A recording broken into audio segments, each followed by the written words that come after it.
Chapter 7, a curious proof that God does not exist.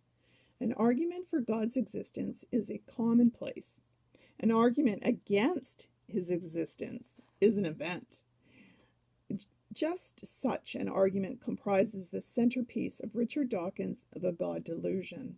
It is an argument to which he attaches the utmost importance.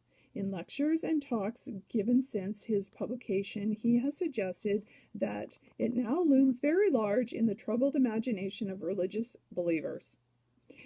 In this, he is mistaken. His argument is nonetheless important in another respect.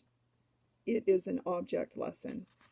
Dawkins summarizes his views in a series of 6 very general propositions, of which only the first 3 are directly relevant to his concerns, or mine.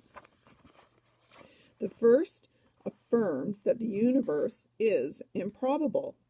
The second acknowledges the temptation to explain the appearance of the universe by an appeal to a designer.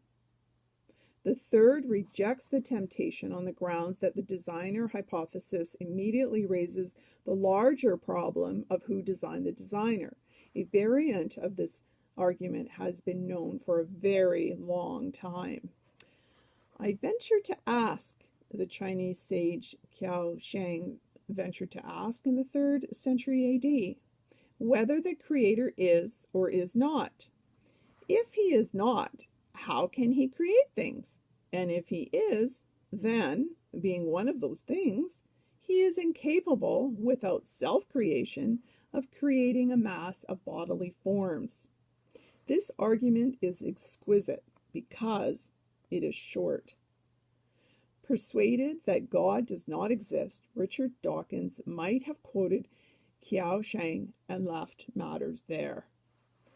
As it happens, Dawkins presents his argument in the first 2 pages of chapter 4 of his book and summarizes it in the chapter's last 2 pages. The material in between, some 40 pages, is given over to the consciousness raising that contemplation of natural selection is said to evoke. In all this, Dawkins has failed only to explain his reasoning. I am left with the considerable inconvenience of establishing his argument before rejecting it.